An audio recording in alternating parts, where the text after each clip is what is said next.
നമസ്കാരം. വാരാണസിയിലെ ലാൽ ബഹദൂർ ശാസ്ത്രി വിമാനത്താവളത്തിന്റെ റൺവേ ലക്ഷ്യമാക്കി ഇൻഡിഗോ 6E-155 വിമാനം പതിയെ താഴോട്ടിറങ്ങുകയായിരുന്നു. താഴെ മിന്നിത്തിളങ്ങുന്ന നഗരത്തിന്റെ കാഴ്ചകൾ. യാത്രക്കാർ സീറ്റ് ബെൽറ്റുകൾ മുറുക്കി ലാൻഡിങ്ങിനായി കാത്തിരുന്നു. സാധാരണ ഒരു വിമാനയാത്രയുടെ സന്തോഷം. എന്നാൽ ആ സന്തോഷം നിമിഷങ്ങൾക്കുള്ളിൽ ഒരു നടുക്കുന്ന യാഥാർത്ഥ്യമായി മാറി. വെറും 500 അടി ഉയരത്തിൽ മരണത്തിന്റെ കറുത്ത ചിറകുകൾ ഒരു യാത്രക്കാരന്റെ രൂപത്തിൽ പറന്നുയർന്ന ആ ഞെട്ടിക്കുന്ന നിമിഷം. പ്രേതബാധയെന്ന് പറഞ്ഞ് ഞെട്ടിച്ച മുഹമ്മദ് അദ്നാൻ എന്ന ആ യാത്രക്കാരൻ.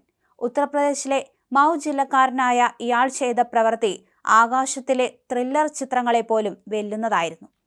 ബംഗളൂരുവിൽ നിന്ന് വാരാണസിയിലേക്കുള്ള ഈ വിമാനം രാത്രി 8:15-നാണ് യാത്ര തുടങ്ങിയത്. യാത്ര തുടങ്ങി 15 മിനിറ്റുകൾ മാത്രം കഴിഞ്ഞപ്പോൾ അദ്നാൻ ആദ്യമായി തന്റെ പ്രേതബാധ വെളിപ്പെടുത്തി. വിമാനത്തിലെ എമർജൻസി എക്സിറ്റ് ഡോർ തുറക്കാനൊരു ശ്രമം നടത്തി. ഭാഗ്യത്തിന് വിമാന ജീവനക്കാർ ഉടനടി ഇടപെട്ടു. അബദ്ധം പറ്റിയതാണെന്ന് പറഞ്ഞ് അദ്നാൻ അന്ന് തടിയൂരി. മാത്രമല്ല, പ്രേതബാധയാണ് ഇതിനൊക്കെ കാരണം, ഞാനല്ല തുറക്കാൻ ശ്രമിച്ചത്, പ്രേതമാണെന്ന് ഇയാൾ പറഞ്ഞുകൊണ്ടേയിരുന്നു. ഇത് യാത്രക്കാർക്കും ആശങ്കയായി മാറുകയായിരുന്നു.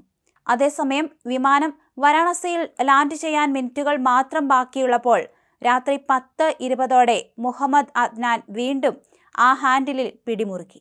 വിമാനം ഭൂമിയിൽ നിന്ന് വെറും 500 അടി ഉയരത്തിൽ നിൽക്കുമ്പോഴായിരുന്നു ആ സംഭവം.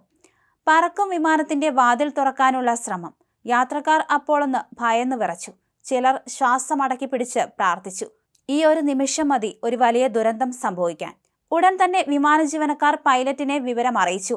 ഒട്ടും സമയം കളയാതെ പൈലറ്റ് തന്റെ ലാൻഡിംഗ് ശ്രമം ഉപേക്ഷിച്ചു. യാത്രക്കാരുടെ ജീവൻ രക്ഷിക്കാൻ അദ്ദേഹം ആകാശത്ത് ഒരു വട്ടം കൂടി വിമാനം വലം വെച്ചു. ഒടുവിൽ രാത്രി 10:35ഓടെ വിമാനം സുരക്ഷിതമായി ലാൻഡ് ചെയ്തപ്പോൾ എല്ലാവർക്കും ശ്വാസം തിരികെ വീണു എന്ന് വേണം പറയാൻ. ഭീകരമായ ആ നിമിഷങ്ങൾക്ക് ശേഷം അദ്നാനെ CISFന് കൈമാറി. പിന്നീട് പോലീസ് കേസെടുത്ത് ചോദ്യം ചെയ്തപ്പോൾ കേട്ട മറുപടിയും അതുതന്നെയായിരുന്നു. ഞാൻ എന്തിനാണ് അങ്ങനെ ചെയ്തതെന്ന് എനിക്കറിയില്ല. എനിക്ക് പ്രേതബാധയുണ്ട്. പ്രേത സിനിമയിൽ നിന്ന് ഇറങ്ങി വന്ന പോലെ അദ്നാൻ പറഞ്ഞ ഈ മറുപടി പോലീസിനെ പോലും അമ്പരപ്പിച്ചു. എന്നാൽ പിന്നീട് കക്ഷി മട്ടുമാറ്റി. ഗോവയിൽ വിനോദയാത്ര കഴിഞ്ഞ് മടങ്ങുകയാണെന്നും താൻ വലിച്ച ഹാൻഡിൽ എമർജൻസി ഡോറിൻ്റേതാണെന്ന് അറിയില്ലായിരുന്നുവെന്നും ഇയാൾ പോലീസിനോട് പറയുകയും ചെയ്തു. എന്തായാലും ആകാശത്ത് വെച്ച് നടന്ന ഈ ഒരു പ്രേതബാധ കഥ ഇപ്പോൾ സോഷ്യൽ മീഡിയയിലും വൈറലായി മാറുകയാണ്.